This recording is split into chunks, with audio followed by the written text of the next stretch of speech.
고린도전서 15장 16절 말씀부터 20절 그리고 30절에서 34절 말씀입니다. 신약성경 282쪽 고린도전서 15장 16절 말씀부터입니다. 오늘 본문을 중심으로 부활의 삶을 그런 제목으로 말씀을 드리겠습니다. 자, 15장 16절.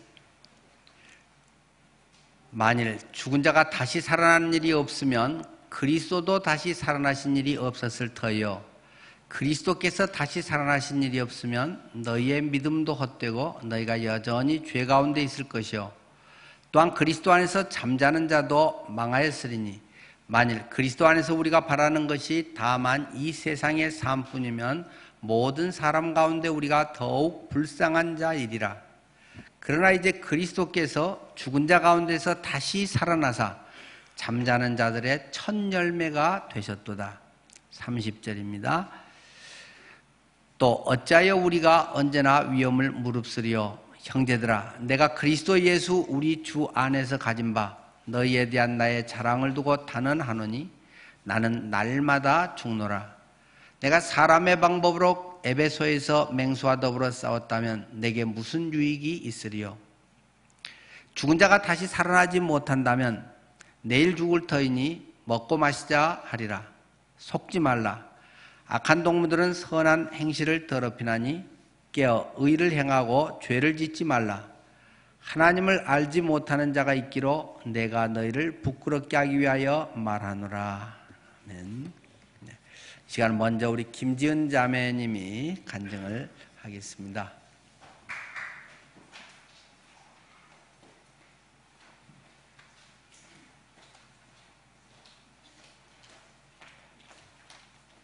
안녕하세요. 제가 1부 때 천천히 한다고 했는데 목사님이 천천히 하라고 하셔서 최대한 천천히 하겠지만 저도 저의 말 빠르기를 컨트롤할 수 없어서 네, 간증하겠습니다. 저는 교육에 남다른 관심을 가지신 아버지 덕분에 어려서부터 청음이 남들보다 조금 낫다는 이유로 피아노를 배우게 되었고 음악을 전공하게 되어 무난하게 대학원 유학을 마쳤습니다. 어렸을 때는 피아노 연습이 너무 싫어서 그만두고 싶을 때가 많았지만 부모님은 이를 허락하지 않으셨습니다. 늘 숙제장에 연습을 안 하고 동그라미를 치고 엄마 사인을 대신했던 기억이 아직도 떠오릅니다. 그때는 그렇게 싫었는데 지금 생각하면 이것이 얼마나 감사한 일인지 모릅니다. 제가 음악을 하지 않았더라면 무엇을 했을지 상상할 수 없습니다. 이 또한 하나님의 인도하심임을 지금에 와서야 깨닫습니다. 이 정도 빠르기면 괜찮은가요? 네. 어렸을 때부터 부모님을 따라 교회에 다녔지만 친구를 만나는 재미로 다녔고 지옥은 무서운 곳이다라는 생각만 했던 것 같습니다. 그 재미도 없어질 고등학교쯤 되니 교회가 가기 싫어졌고 부모님께 동네 교회를 가겠노라 선언했습니다. 저는 고집이 세고 마음에 내키지 않으면 하지 않는 성격이었기에 부모님께서도 마지못해 허락하셨고 저는 몇 번 교회를 가다가 이것은 너무 교만한 생각인데 목사님 설교가 너무 안 맞아서 더 이상 다니지 않았습니다. 그냥 그 시간에 동네 근처를 배회하다가 집에 들어가곤 했습니다. 대입 실기고사를 앞두고 저는 하나님께 대학만 합격하게 해주시면 교회 가겠다고 철없는 기도를 드렸고 대학 합격 후에 다시 교회를 다니게 되었습니다. 하지만 그것도 청년부가 재밌어서였지 딱히 믿음이 생기는 것은 아니었습니다. 하나님을 믿긴 하는데 이론상 믿는 거였고 삶은 세상 사람과 다르지 않았습니다. 저는 여전히 예전의 저 그대로였습니다. 세상은 너무나 즐거웠고 교회는 그저 토요일 시간 날 때나 주일에 가는 곳이었습니다. 그러다가 대학 3학년 때 구원의 확신을 가지게 되고 저의 삶은 조금 바뀌는 듯 했지만 다시 돌아가기를 반복했습니다.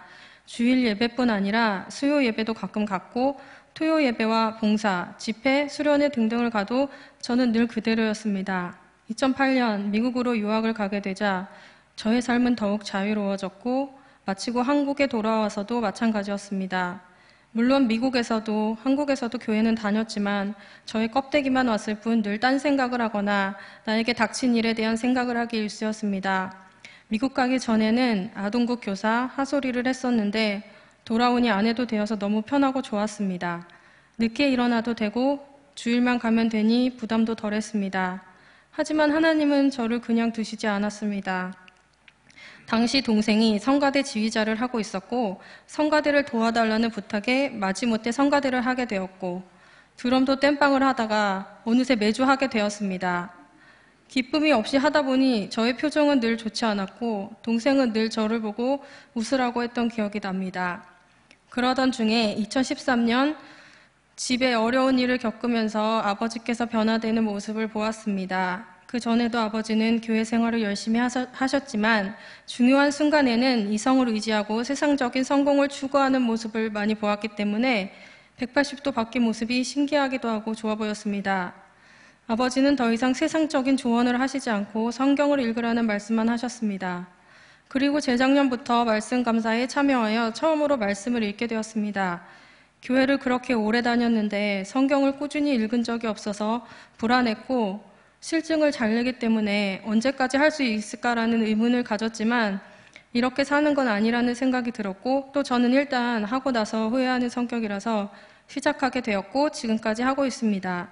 말씀을 읽으면서 내가 하나님이 어떤 분인지를 참 몰랐구나라는 생각과 하나님은 정말 살아계시고 전지전능하신 분임을 깨닫게 되었습니다.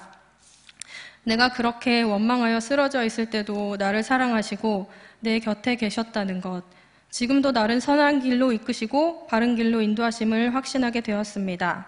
말씀을 읽고 감사일기를 쓰다 보니 주일 설교가 기다되고 설교 말씀을 통해 깨달음을 주십니다. 늘 억지로 하거나 빠지기 일쑤였던 행사에도 즐겁게 참여하게 되었습니다. 생전 안 하던 말씀 암송, 성경 퀴즈를 준비하게 되었습니다. 또한 내 중심이고 내 위주로 생각했었는데 다른 사람을 생각하는 마음을 주십니다. 또한 걱정보다는 담대함을 주시고 걱정할 때마다 늘 증거를 보여주시며 그만 좀 걱정해라. 내가 이렇게 줄 건데 왜 그렇게 걱정하니라는 마음도 주십니다. 제가 이런 것을 경험하면서 주위에 믿는 친구들에게도 말씀 감사를 권하게 됩니다. 말씀을 읽을 즈음에 제가 속해 있는 선교 앙상블에서도 매주 모여 말씀을 읽고 기도하고 나누게 되었습니다. 그 전까지는 연주 있을 때만 참여하였는데 이렇게 매주 말씀을 읽고 나누고 기도하고 식사를 하다 보니 함께하는 지체들도 서로 성장함을 느끼게 됩니다. 또 매주 사랑방 모임을 통하여 언니 동생들과 주일 설교를 나누고 신앙에 대한 이야기를 나누며 서로 힘들 때 위로해주고 기쁜 일이 있을 때 기뻐해주면서 하나님 안에서 한 가족이라는 것이 이런 것이구나라는 것을 느낍니다. 말씀 감사 짝들과의 나눔을 통해서도 기도 제목을 주시고 감사거리를 주십니다. 이렇게 하나님께서는 저의 신앙적 성숙을 위해 여러 방법으로 도와주십니다. 예전에 저는 걱정이 많고 우울함도 많고 열등감도 많고 자존심은 센데 자존감은 낮고 저를 사랑하지 못했습니다. 하지만 하나님이 나를 만드셨고 내 모습 그대로를 사랑하심을 확신하게 되니 저 자신 그대로를 사랑하게 되었고 더 이상 열등감에 사로잡혀 우울해하지 않습니다. 그러다 보니 자존감도 저절로 높아졌습니다.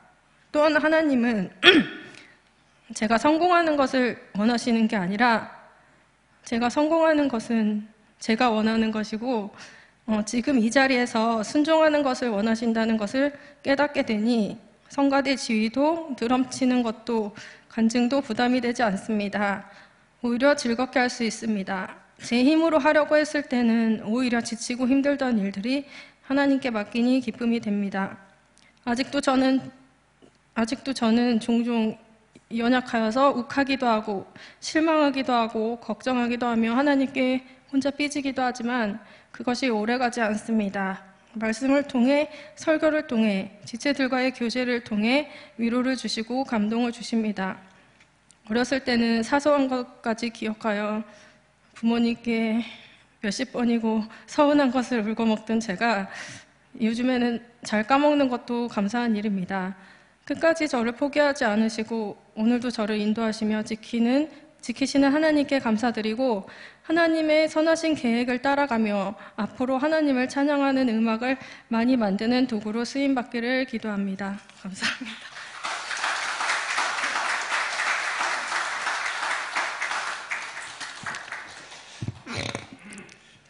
네, 오늘 우리는 부활의 신앙에 대해서 나누려고 합니다.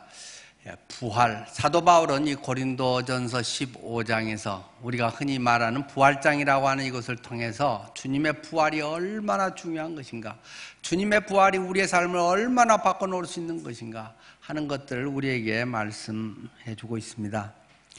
이 부활이라고 하는 사실이 종교적 위안이나 도움 정도가 아니다라는 것을 강조하고 있습니다.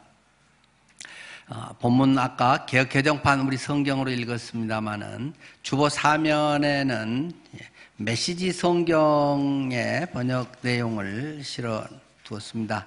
참고하시면 좋겠습니다. 전에도 말씀드렸듯이 메시지 성경은 성경의 원문 그대로를 직역이나 또는 의역으로 하는 정도는 아니고, 다른 사람이 이 책에 대해서 그런 용어를 쓴 분은 못 봤습니다만 제가 평가하기에는 번안 성경이다 이래야 맞지 않나 그런 생각이 듭니다. 그러니까 처음에 성경을 기록했던 그 사람들이 어떤 느꼈던 그런 감동, 그런 분위기, 그런 의미들을 요즘 20세기, 21세기에 와서 우리가 또 이것을 읽으면서 그와 비슷한 어떤 분위기라든가 전체 이런 것을 느끼게 해주기 위해서 좀 더 그 확대 또는 의미들을 자유롭게 확장해서 번역한 성경이라고 할 수 있겠죠. 네, 이 본문의 말씀을 제가 다시 한번 읽어보겠습니다. 고린도전서 15장 16절 메시지 성경 번역으로요. 죽은 자들이 다시 살아나는 일이 없다면 그리스도께서 다시 살아나는 일도 없었을 것입니다. 그분은 실제로 죽으셨기 때문입니다. 그리고 그리스도께서 다시 살아나지 않으셨다면 여러분은 지금도 예전처럼 어둠 속에서 길을 잃고 헤매고 있을 것입니다. 그것은 그리스도와 부활을 신뢰하며 죽은 이들에게 훨씬 불행한 일이 되었을 것입니다. 그들은 이미 무덤 속에 누워있으니 말입니다. 우리가 그리스도에게서 얻는 것이 이 땅에서 잠시 사는 동안 누리는 작은 감동이 전부라면 우리야말로 정말 가엾은 사람들일 것입니다. 그러나 진실은 이렇습니다. 그리스도께서 다시 살아나셔서 장차 무덤을 떠날 수많은 사람들의 첫 유산 열매가 되신 것입니다. 여기에서 사도 바울이 지금 이야기하고 있는 것은 우리가 그리스도에게서 얻는 것이 이 땅에서 잠시 사는 동안, 길면 한 100년에 그 동안에 누리는 어떤 그런 감동, 그런 복, 이런 정도라면 정말 우리가 이 세상에서 정말 불쌍한 존재들이다, 정말 가엾은 존재다, 이렇게 말하고 있다는 것입니다. 우리가 예수님을 믿고 예수님을 통해서 얻는 것, 예수 그리스도를 통해서 우리가 살아가는 그러한 것이 우리의 일신상의 어떤 안일 또는 그런 것에 좀 유익, 다른 사람들과의 좀 교제, 이런 것이 예수 믿는 것의 목적이 된다고 하면 그것은 정말 불쌍한 사람이다. 차라리 그 시간에 나가서 딴 거 하는 게 훨씬 재밌다. 딴 데 돈 쓰고 딴 사람들 밥 주고 어울려서 다른 거 하고 여행도 가고 취미생활 골프도 하면서 하고 다른 거 등산도 하고 다른 하고 싶은 거 하는 게 훨씬 낫는 것이지, 주일날 이렇게 와서 딱딱하게 하고 다른 사람 봉사하고 다른 영혼들 관심 갖고 이것이 그렇게 좋은 일이겠느냐. 부활이 없다면 하는 것을 계속 사도 바울은 말씀하고 있습니다. 혹시 이에 동조하고 계신 분이 계시지는 않습니까?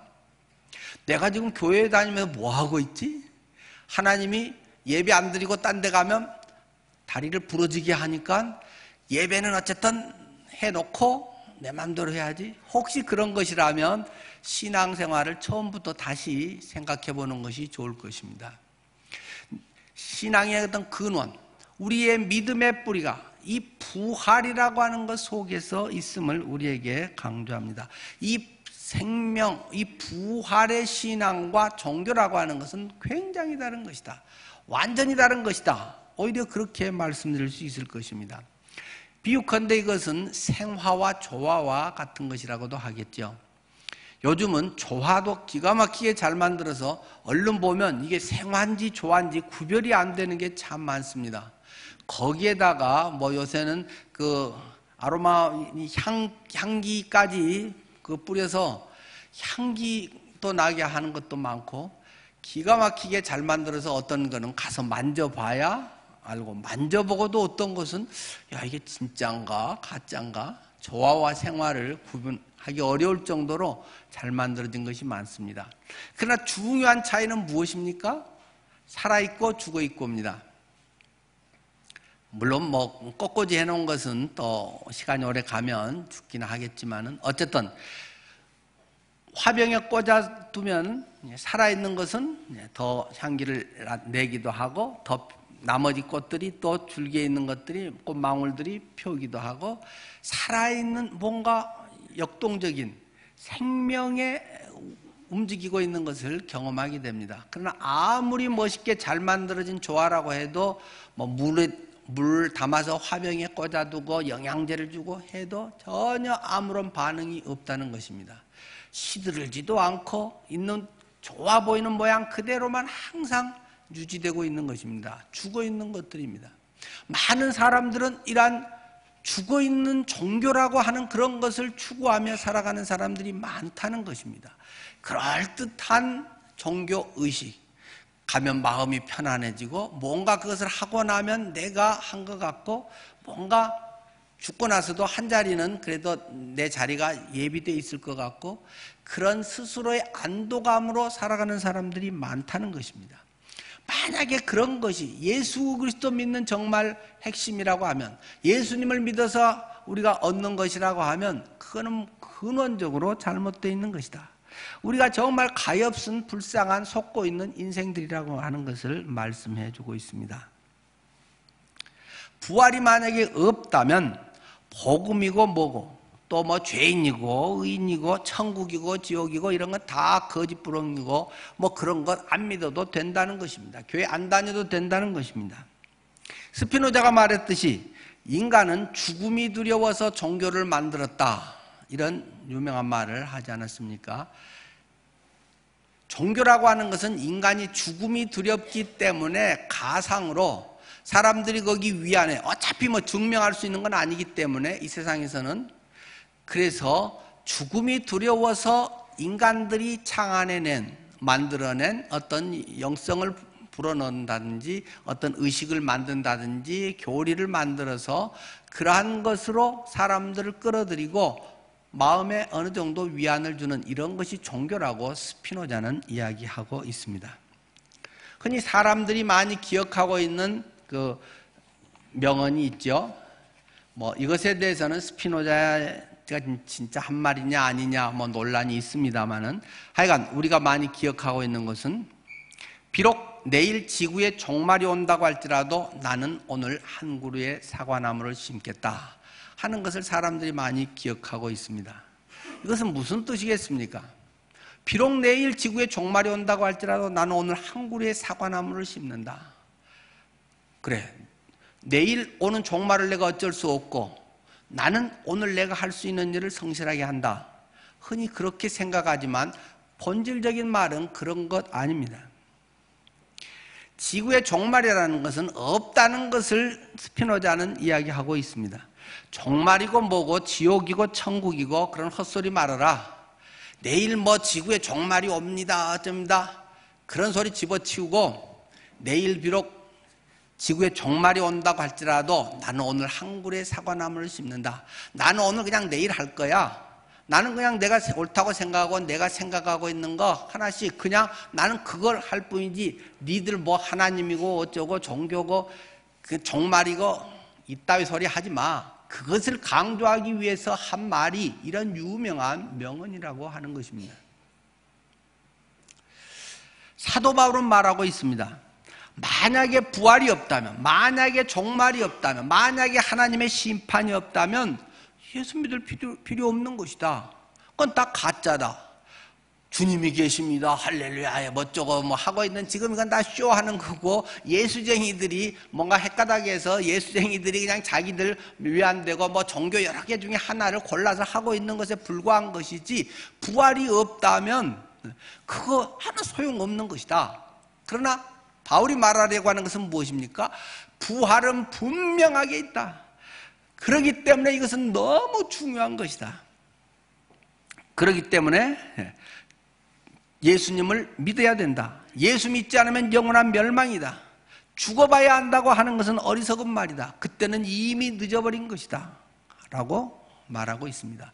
이 세상이 전부가 아니고 저 세상이 있다. 다음 세상이 분명하게 있다는 것입니다. 그곳에는 심판이 있다. 한 번 죽는 것은 사람에게 정해진 것이고 그 후에는 심판이 있다. 히브리서 9장 27절에 말하고 있듯이 심판이 있음을 사도 바울은 분명하게 곳곳에서 또 우리에게 가르쳐주고 있습니다. 우리의 이러한 삶에 정말 예수 그리스도, 그분이 우리의 생명이고 그리스도로 말미암아 우리가 거듭난다는 것입니다. 오늘 본문인 부활장이라고 하는 이 고린도전서 15장에는 3절 4절에서 이렇게 우리에게 이야기하고 있습니다. 성경대로 그리스도께서 우리 죄를 위하여 죽으시고 장사 지낸 바 되었다가 성경대로 사흘 만에 다시 살아나사. 바울이 지금 믿고 있는 이 신앙, 그 부활이라고 하는 것은 성경대로 예언되고 그것이 실천되고 있는 사실이라는 것입니다. 아까 우리 지은자매 간증에서도 성경을 읽어라. 성경을 읽으면서 하나님에 대해서 알아가게 된다. 말씀과 감사의 삶을 통해서 하나님의 말씀을 읽고 하나님의 날 인도하신 부분들을 눈여겨보고 하나님의 동행, 하나님의 임재를 경험해 가면서 그것 속에 담겨져 있는 하나님의 감사들을 또 나누고, 그러므로 내 영이 자라가고 내 신앙이 부활의 신앙으로 나의 삶이 부활의 삶으로 변해가고 있는 것을 말씀했습니다. 우리들의 삶에 성경의 말씀이 능력이 됩니까? 성경의 말씀이 부활의 역사를, 생명을 우리에게 부여하고 있습니까?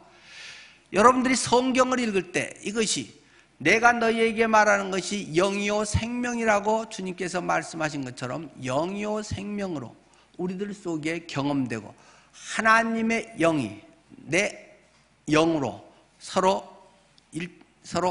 교통이 되고, 그리하여 하나님의 창조자 하나님의 그 영이 창조 피조물인 나의 영과 교통하는, 교류하는, 그래서 주님의 기쁨이 나의 기쁨이 되는 이러한 것이 우리들의 삶.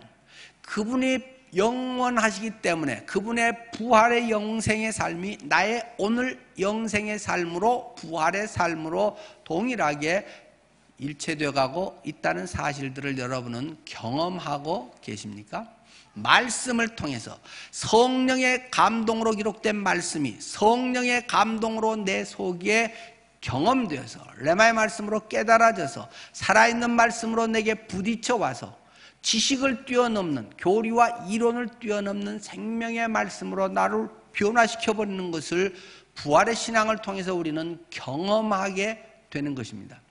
그것은 그저 감정이 아닌 성경대로 그리스도께서 죽으시고 장사되었다가 성경대로 부활하시는 사건 속에서 하나님의 약정, 하나님의 우리에게 보증, 확증하신 사건들이 우리의 부활의 신앙으로 날마다 나타나게 되는 것입니다.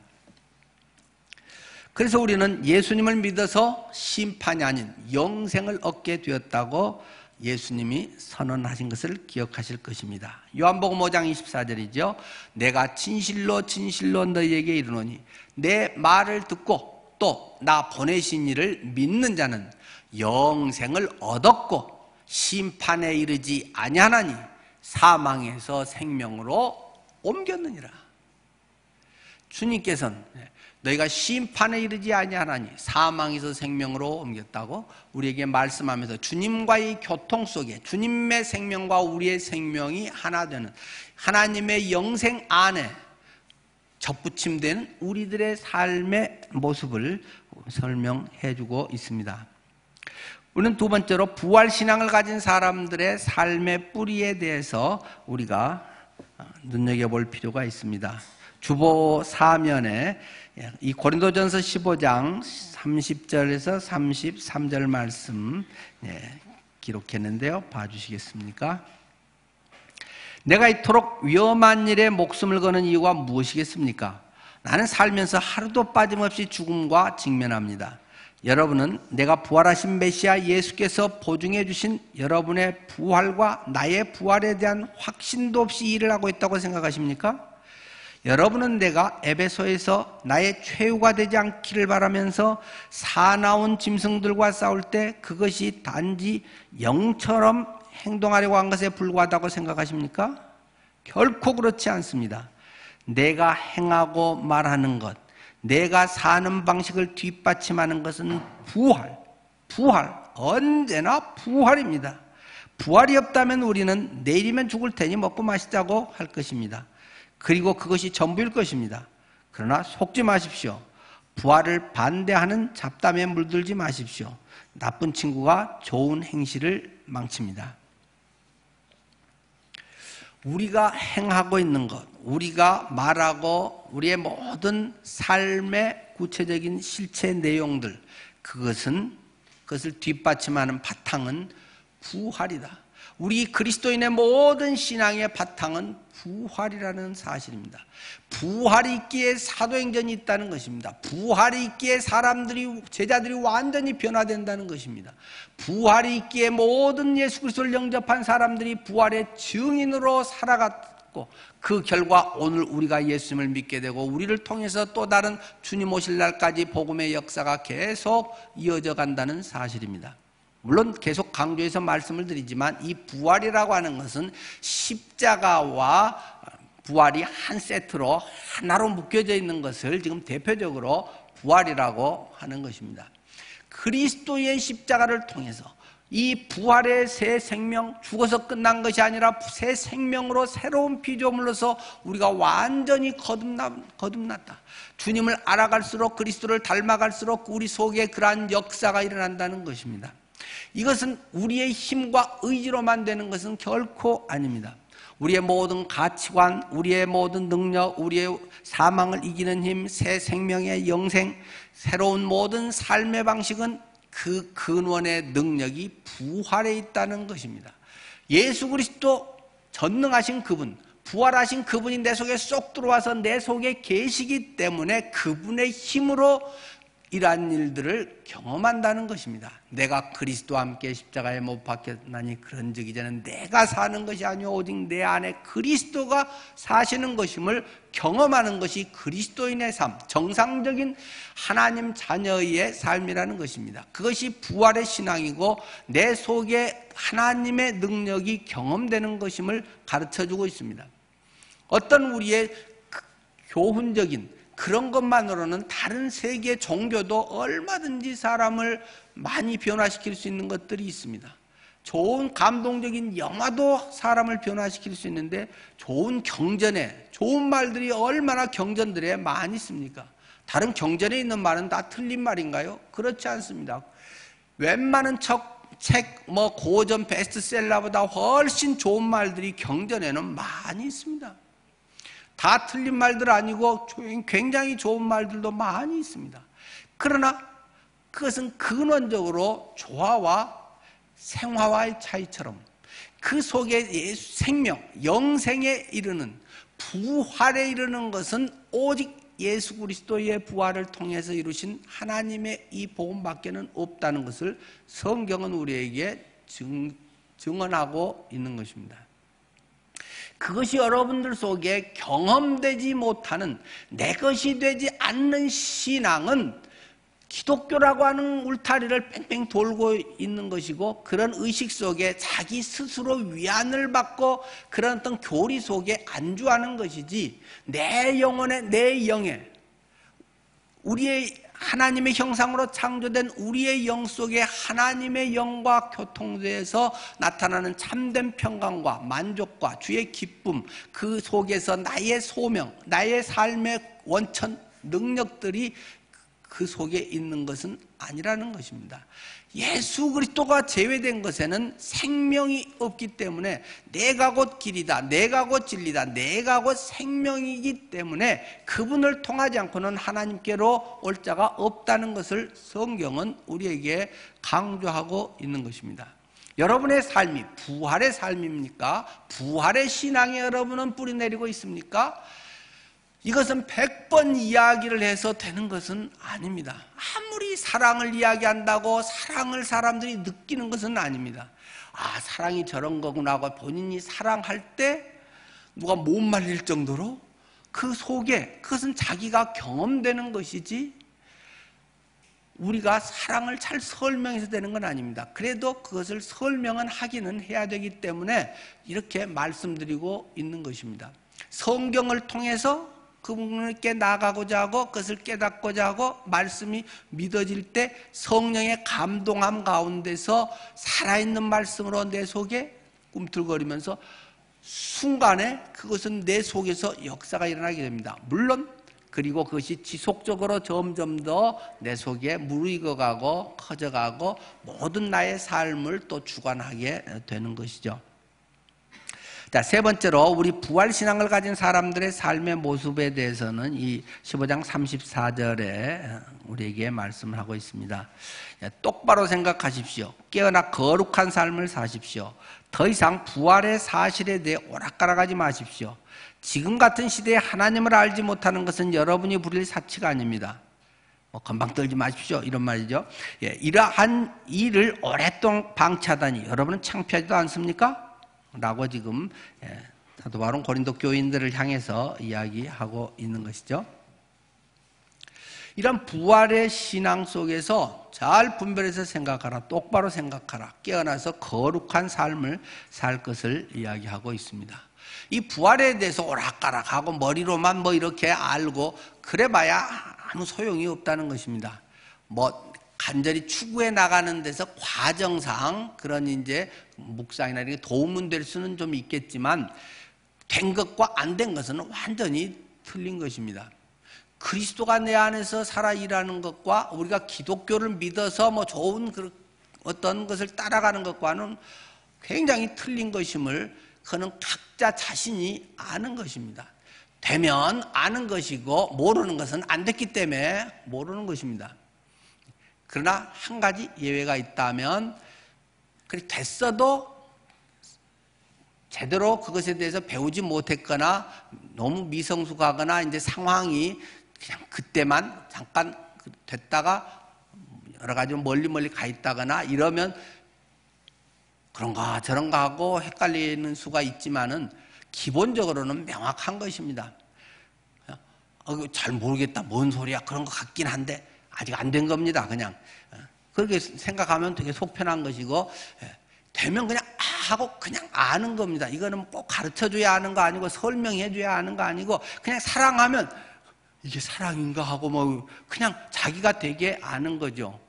이제 물론 노래는 뭐 이게 사랑인가 봐 뭐라든지 이게 사랑이에요 뭐 하고 이제 그런 것들이 뭐 멋있는 표현은 있지만 그냥 누구를 사랑하게 되면 그냥 아는 거 아니겠어요?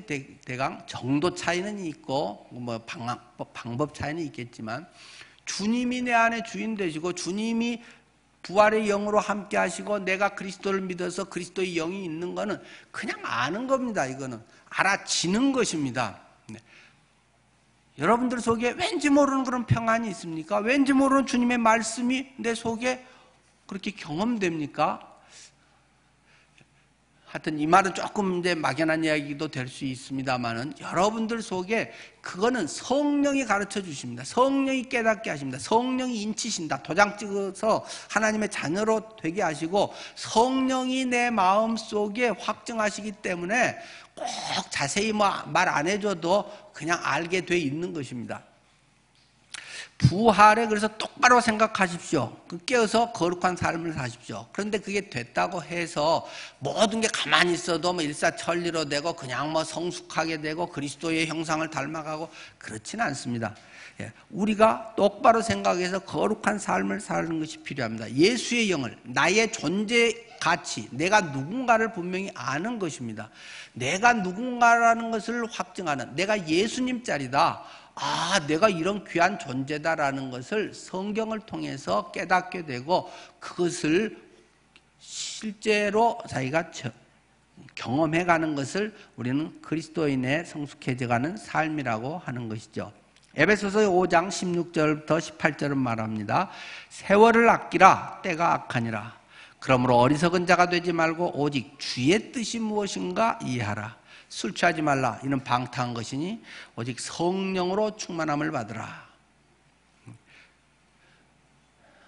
이 시대 속에 자꾸 탕류에 휩쓸려가고 자꾸 그런 것 속에서 세속적인 가치관, 뭐 인터넷에 있는 정보, 뭐 어떤 지식 이런 것으로만 자꾸 땜빵해가지고는 우리의 영혼은 계속 잡스러워지는 것이고 그런 것이 실용적인 것에서는 도움이 되지만 우리의 진정한 영혼의 평강과 하나님의 그러한 은혜와 역사들을 경험하게 하지 못합니다.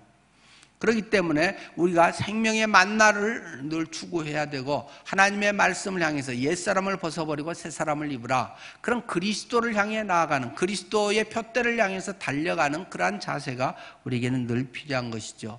그리고 정말로 주의 뜻이 무엇인가를 분별해가는 것, 옆 사람들의 어떤 비교의식을 뛰어넘어서 하나님이 나를 통해 뭘 하려고 하시는가, 하나님이 우리 민족을 위해서 우리 교회를 통해서 어떻게 뭘 하려고 하시는가, 이런 것들을 우리가 눈여겨볼 줄 알고 그런 것이 그리스도의 몸된 교회, 그리스도의 신부로서의 그러한 삶을 이루어가는 것을 향해 우리의 모든 것을 올려놓을 수 있는 것이 우리의 값진 삶이라고 하는 것입니다. 성령으로 충만함을 받으라. 이는 술 취한 것과 굉장히 유사성이 있다. 술김에 뭘 이렇게 했습니다. 술정신에 했습니다. 사람들이 이야기를 합니다. 그렇듯이 성령에 이렇게 되면 맹숭맹숭하고 맨정신과 뭔가 다를 때도 있다라는 것입니다. 뭐 꼭 항상 뭔가에 막 떠 있는 그런 것은 물론 아니지만은 소심했던 사람들이 하나님의 말씀을 붙들고 담대하게 나아가는 사람들이 있습니다. 전에는 그렇지 못하고 늘 자기 울타리 틀에 갇혀 있던 사람들이 하나님 앞에서 굉장히 새로운 모습의 변화가 그 속에서 일어나는 경우들을 우리는 많이 보게 됩니다. 로마서 12장 1절부터 우리에게 말하듯이 구원받은 사람, 하나님의 자녀가 된 사람, 그리스도께 접붙여진 사람은 그러므로 형제들아 내가 하나님의 모든 자비하심으로 너희를 구원하노니 너희 몸을 하나님이 기뻐하시는 거룩한 산제물로 드려라. 이는 너희가 드릴 영적 예배다. 너희는 이 세대를 본받지 말고 오직 마음을 새롭게 함으로 변화를 받아 하나님의 선하시고 기뻐하시고 온전하신 뜻이 무엇인지를 잘 분별하면서 살아가라고 우리에게 말하고 있습니다. 그러면서 우리에게 또 이런 좀 귀담아 들을 말씀도 이어서 하고 계시죠. 내게 주신 은혜로 말미암아 너희 각 사람에게 말하노니 마땅히 생각할 그 이상의 생각을 품지 말고 오직 하나님께서 각 사람에게 나누어 주신 믿음의 분량대로 지혜롭게 생각하라. 요즘은 논리의 시대고 정보의 시대이기 때문에 뭔가 많은 잡스러운 것을 많이 담고 있는 사람이 실력자라고 하고 이 자팍박사의 그런 것에서 뭔가 인기가 있고 아는 것 같습니다. 그런데 그러다 보니까 나약해지는 경우들도 참 많고 그런 지식은 별 힘이 되지 않습니다. 수시로 바뀌는 것들이 너무나도 많습니다. 그래서 생각은 많은데 정작 해서 뛰어들어야 될 때 뛰어들지 못하고 타임을 놓치거나 맨날 주저주저하다가 아무것도 못하는 사람들을 수없이 봅니다. 예수님 믿고도 마찬가지 사람들이 수없이 많습니다. 주님에 대해서 때로 어떤 의로운 결단을 해야 될 때 결단을 하지 못하고 온갖 생각, 이러면 어떠고 앞으로 가면 어떻고 저렇게 하면 뭐가 손해되고 계속 계산기 두드리다가 아무것도 못하는 사람들이 많이 있습니다. 마땅히 생각할 그 이상의 생각을 하지 말고 때로는 이 믿음으로 하나님께 던질 줄도 알아야 되고 성경을 잘 분별해서 바른 가르침 속에서 하나님의 인도하신 것을 당연히 전제로 해야 되겠죠. 믿음의 분량만큼 믿음이 안 따르는데 뭔가 생각만 많은 사람들은 피곤한 사람입니다. 뭔가 많이 하는 것 같고 그렇지만 허당인 경우가 많지 않습니까? 한번 이 말을 늘 기억해 주시기 바랍니다. 네 믿음의 분량대로 그만큼 지혜롭게 생각하라. 내가 이것을 뒷받침할 만한 믿음, 주님과의 관계, 하나님과의 인격적인 교통 이런 것이 되고 있는가? 그렇지 않은 생각만 많이 해봐야 그것은 하나님 앞에 별로 인정도 받지 못한 허당이라고 하는 것을 우리가 인식해야 할 필요가 있습니다. 우리의 삶은 변화될 수밖에 없다는 것입니다. 애벌레가 그 뽕나무를 부지런히 gali 먹으면 그냥 커지기만 하는 것이 절대 아니라는 것입니다. 실제로 그걸 한번 누에 그걸 길러보셨습니까?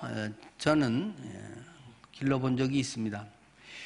아주 조그마한 거 한 5mm, 1cm도 안 되는 거 아주 처음에는 눈여겨봐야 될 만한 그걸 갖다 놓고 매일 뽕잎을 갖다 줬더니 또 엄청 먹기는 먹어서 나중에는 막 이렇게 굵고 새끼손가락만큼 막 통통하게 굵어집니다.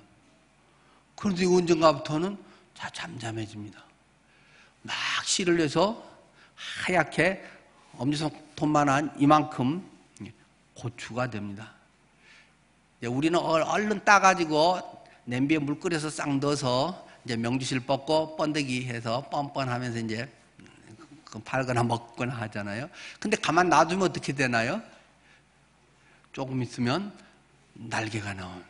그걸 뚫고 나비가 돼서 날아갑니다. 그건 본래 정상적인 것입니다. 탈피를 하게 돼 있는 것입니다. 영의 양식을 계속 먹으면서 성령 안에서 그렇게 하면 탈피하게 돼 있는 것입니다. 탈피, 피를 벗어난다. 껍데기를 벗어난다.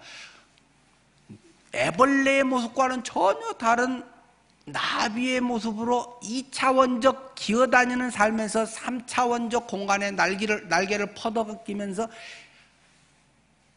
마음대로 전에 전혀 할 수 없었던 그런 것들이 펼쳐진다는 것입니다. 그리스도 안에 있으면 그러한 역사들이 일어납니다. 몸뚱이는 이 세상에 붙어서 만류력 법칙에 의해서 이 세상의 노쇠 법칙에 의해서 몸은 후퇴한다. 연약해지고 쇠퇴해질지 모르지만 내 영혼은 날로 새롭도다라고 하듯이 우리에게 비전이 생깁니다. 우리에게 새로운 능력이 생깁니다. 하나님이 역사하시는 것들이 새로운 동료들이 생깁니다. 주님께서 그렇게 해서 전혀 옛날 같지 않은 내가 언제 이렇게까지 할 수 있었지? 자기가 깜짝 놀라 자빠지는 그런 일이 그 사람 속에서 탈피되어 나타나게 되어 있는 것입니다. 그것을 거듭난다라고 이야기를 합니다. 개선되었다라고 이야기하고 애벌레가 좀 더 커졌다, 통통해 보인다, 건강해 보인다가 아니라 날개가 달린 전혀 다른 모습처럼 됐다는 것입니다. 옛날에는 자기 돈, 자기의 어떤 야망, 성취하기 위해서 그것이 아니면 죽고 살고 이게 있냐 없냐 따지던 것이 별 문제가 안 돼 버린다는 것입니다. 세상에서 우리가 아프기만 해도 그렇지 않습니까? 사업만 부도나도 그렇지 않습니까? 아이들에게 아프면 공부 잘했냐 못했냐 없고 병원 가면 다 엄마들이 어린이 병원 가면 하는 이야기가 있습니다. 건강해 갖고 퇴원만 해라. 공부 못해도 괜찮아. 그런데 거의 보니까 나와서 6개월도 안 돼서 왜 점수가 이러냐 저러냐 또 되게 원위치로 돌아가야 돼요. 하지만 아파 보면 공부를 잘하고 못하고 우리 집이 부자고 또 네가 제발 휠체어에서 일어나기만 하면 네가 네 발로만 걸어가기만 하면 엄마는 소원이 없겠다. 장애인들 가정에서 이야기한다고 하는 것처럼 보통 가정에서는 부모보다 먼저 떠난 자식은 정말 최고 불효자다. 부모는 가슴에 자식을 묻는다 하면서 자녀가 부모보다 먼저 떠나는 것이 최고의 불행이라고 생각하지만 장애인 가정에서는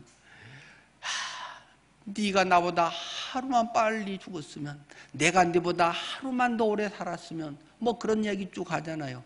근데 그거는 조금 아닌 것 같아요. 적어도 내가 네보다 3일은 더 오래 살아야지. 장례는 끝내고 내가 죽어야 하지 않을까. 이 장례 중에 나도 죽어버리면 굉장히 골치 아플 것 같아요.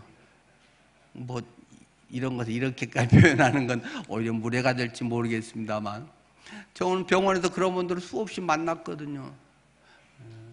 아주 뇌성마비로 태어나서 아주 어려서부터 평생 엄마 말 한 번도 해보지 못하고 침만 질질 흘리고 있는 아이는 저는 수없이 봤거든요.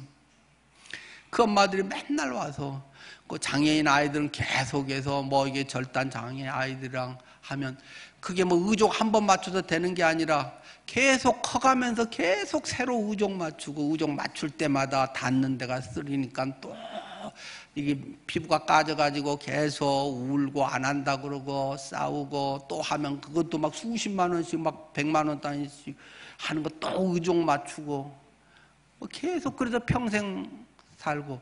그래도 의족하는 사람은 그나마 더 낫지만, 하여튼 뭐 경추, 척추 이렇게 다친 사람들 대소변 혼자 할 수 없지요. 막 훈련해서 3시간마다 막 두드려가지고 오줌 호스 넣어서 빼내지요.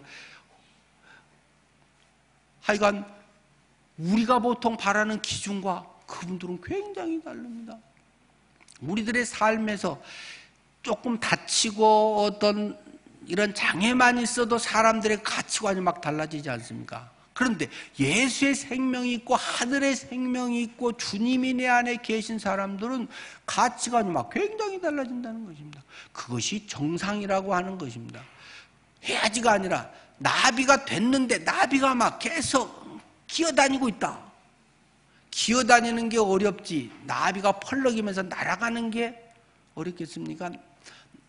탈피해서 나비가 됐으면 날아가는 게 쉬운 것입니다. 그리스도인이 됐으면 그리스도인답게 사는 게 쉬운 것이지, 옛날 안 믿을 때 종교인 그리스도인 예수쟁이 신용낼 때와 당연히 차이가 있을 수밖에 없고, 그런 신용내는 게 훨씬 어려운 거 아니겠어요?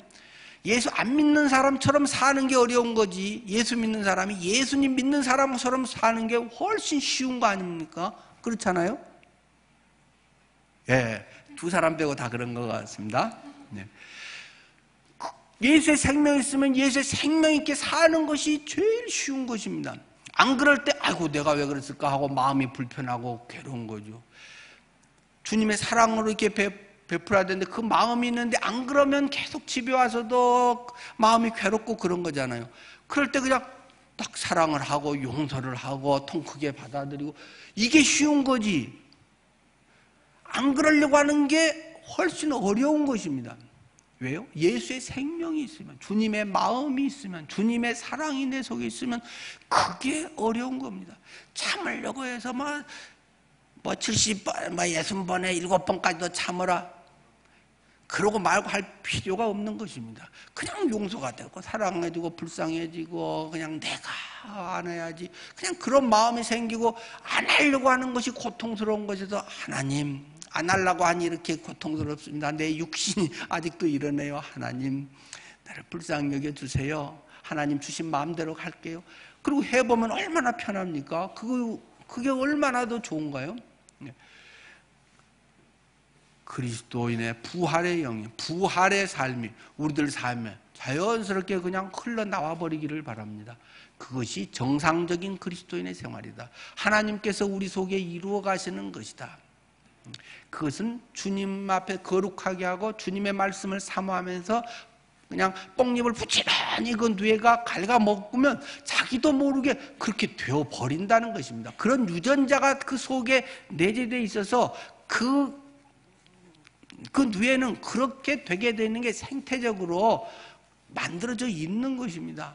예수님을 닮아서 예수님 같이 사는 것이 우리는 가장 자연스러운 그렇게 돼 있는 건데, 그것을 옛날처럼 살려고 계속 버둥거리기 때문에 계속 불편하고 내 마음이 해결이 안 되는 것입니다. 죽어버리십시오. 내가 그리스도와 함께 십자가에 못 박혔나니. 영적 자살을 시도하는 게 아니라 믿으십시오. 주님이 이미 하셨는데, 내가 다 이루었다, 십자가에서 해결하셨는데, 주님이 이루신 사실에 나도 그리스도와 못 박혀, 그리스도 예수의 사람들은 그 정과 욕심을 십자가에 못 박았느니라. 박혔다는 사실을 믿어버리십시오. 믿어지십시오. 하나님 믿게 해주십시오라고 기도라도 하십시오. 그것이 돼버리면 그냥 쉬워져 버리는 것입니다. 나비가 날아가는 것은 아주 쉬운 것입니다. 옛날에는 그냥 물만 이만큼 있어도 누에가 건너가지 못했는데 10cm 물만 흐르고 있어도 못 가는데, 나비가 되면 그냥 홀홀 날아가 버리면 뭐 그게 뭐 1m든 10m든 아무 문제가 안 돼 버린다는 것입니다. 그러기 때문에 순교도 할 수 있는 것이고, 그러기 때문에 스데반은 죽으면서도 천사의 얼굴처럼 그렇게 하면서도 할 수 있는 것이지, 내가 믿음이 좋아서 나는 죽는 모습이 이뻐야지, 빵긋 뭐 이렇게 하고 뭐 그렇게 해서 이쁘게 뭐 죽으려고 믿음 좋은 척 해야지, 그렇게 해서 돌 맞으면서도 그런 표정이 나오겠습니까? 쇼해가지고는 되는 게 아닙니다. 그 마음에 기쁨이 있으면 그냥 돼버리는 것입니다. 예수 믿는 것은 그렇게 돼버리는 것입니다. 여러분 속에 그런 부활의 생명이 충만하기를 바랍니다. 조금 있어 갖고는 대통말통 날마다 주의 말씀 가운데서 거룩하게 순종하는 삶을 살아가면 나도 모르게 충만한 은혜가 밖으로 드러나는 것을 믿습니다. 기도하겠습니다.